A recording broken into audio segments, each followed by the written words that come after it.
नमस्ते dear viewers. आज के इस वीडियो में हम लोग work done in an isothermal process को डिस्कस करेंगे, जिसके लिए हम लोगों ने यहाँ पर एक सिलेंडर कंसिडर किया है। इस सिलेंडर में 1 मोल ऑफ गैस इनक्लोज्ड है और ये सिलेंडर कैसा है? ऐसा सिलेंडर है जिसका ये दो वॉल्स नॉन कंडक्टिंग वॉल्स है, बट इसका जो बॉटम है वो कंडक्टिंग है, ठीक है ना। और इसी सिलेंडर में एक पिस्टन फिटेड है, ऊपर से एक पिस्टन इसमें फिटेड है और ये पिस्टन कैसा है?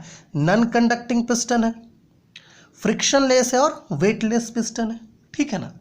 मतलब ऐसा पिस्टन है जिस पर हल्का सा भी फोर्स लग गया तो ये तुरंत ऊपर या नीचे हो सकता है आसानी से, ठीक है ना।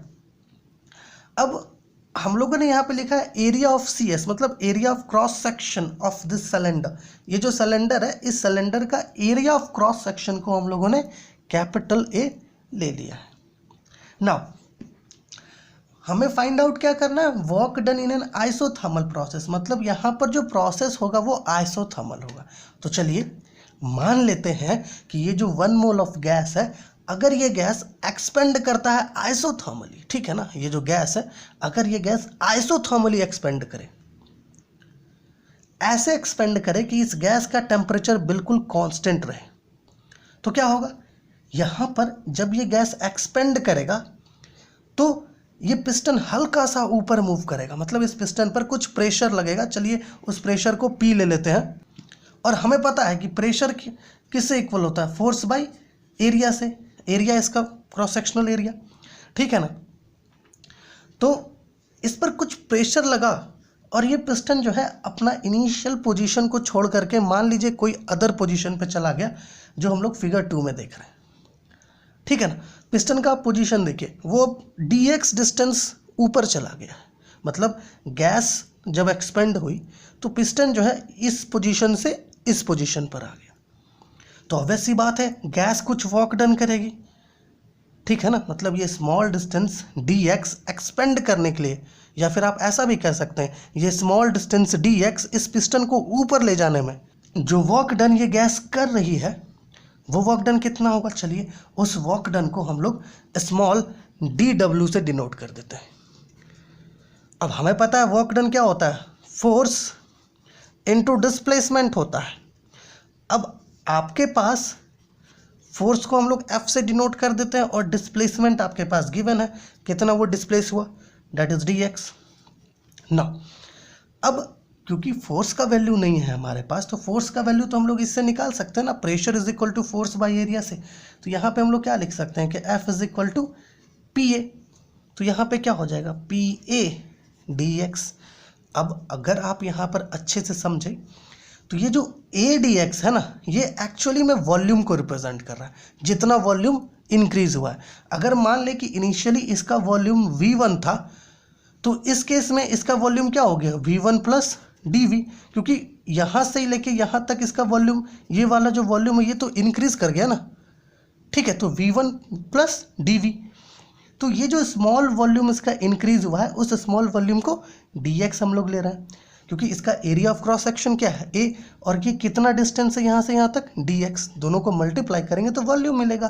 तो ये क्या हो जाएगा? Small amount of work done क्या हो जाएगा? दैट इज P dV, ठीक है ना। अब देखिए small amount of work done आपको मिल रहा है, ठीक है। मतलब गैस जो है पिस्टन को स्मॉल डिस्टेंस dx मूव करवाने में कितना वर्क डन कर रही है? dw is equal to P dV। तो यही गैस इनिशियल पोजीशन से फाइनल पोजीशन तक जाने में कितना वर्क डन करेगी? ये हमें कैसे पता चलेगा? जब हम लोग इस dw is equal to P dV को इंटीग्रेट करेंगे within limits V1 to V2, क्योंकि यहाँ पर वॉल्यूम इसका इंक्रीज करेगा। इनिशियली इसका वॉल्यूम V1 है, तो फाइनली इसका वॉल्यूम को V2 ले लेते हैं, ठीक है ना। देखिए यहाँ पर dw का वैल्यू हमें क्या मिला? जब पिस्टन जो है थोड़ा सा ऊपर गया स्मॉल डिस्टेंस dx, तो जो गैस है वो कितना वर्क डन कर रही है? वो वर्क डन कर रही है P dV, ठीक है। तो जो total amount of work done gas करेगी इनिशियल पोजीशन से फाइनल पोजीशन तक जाने में, इनिशियल स्टेट से, आप ऐसा भी कह सकते हैं इनिशियल स्टेट से फाइनल स्टेट तक जाने में, मान लीजिए उसका फाइनल स्टेट यहाँ पर है, इस जगह पर, ठीक है। और इस जगह पर इसका वॉल्यूम V2 हो गया, ठीक है। तो यहाँ पर वो कितना वर्क डन करेगी इनिशियल स्टेट से फाइनल स्टेट तक जाने में, वो हमें कैसे पता चलेगा?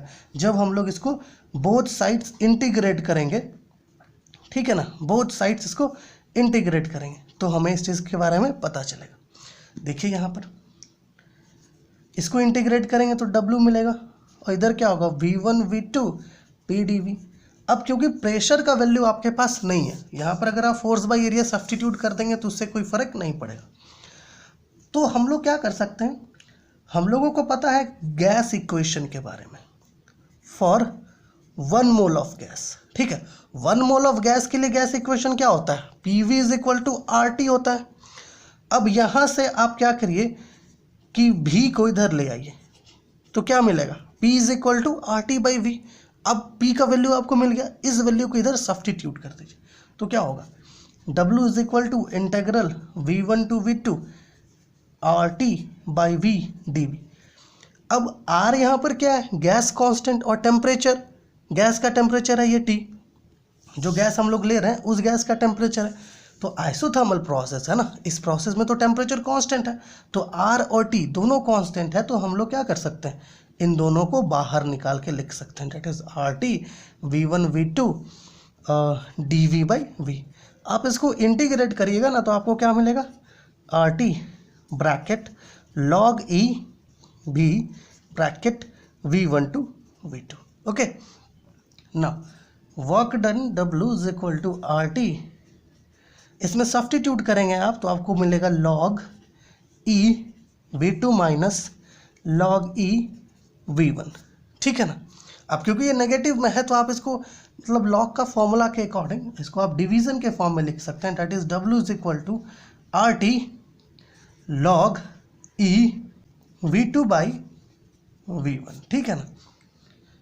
बट एक्चुअली में क्या होता है कि ये जो RT है इसके पहले हम लोग एक छोटा सा कांस्टेंट इस पर लगाते हैं, वो कांस्टेंट क्या होता है, that is W = 2.3026 RT log E V2/V1। Okay, ये हो गया क्या, work done in an isothermal process in terms of volume, volume के टर्म्स में हो गया।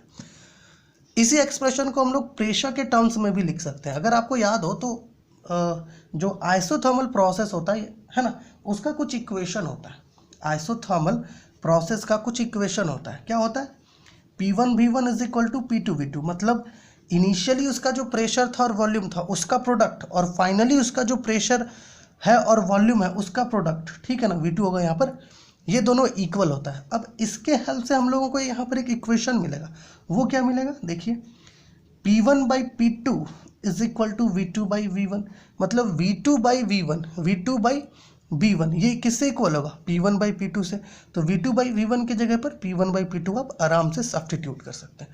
तो आपको क्या मिलेगा, therefore this is the another expression for work done in an isothermal process, that is 2.3026 RT log E bracket P1/P2, ठीक है।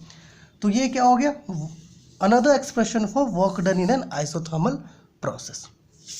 तो कुछ इस तरीके से हम लोग work done in an isothermal process का एक्सप्रेशन को फाइंड आउट करते हैं, और इन फॉर्मूलाज को, इन दोनों फॉर्मूलाज को हम लोग कैसे यूज़ करते हैं ये हम लोग आने वाले वीडियोस में देखेंगे, जब हम लोग न्यूमेरिकल प्रॉब्लम्स को सॉल्व करेंगे।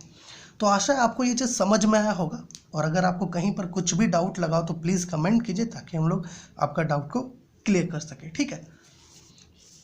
तो चलिए नेक्स्ट वीडियो में मिलते हैं जहाँ पर हम लोग work done in an adiabatic process को डिस्कस करेंगे।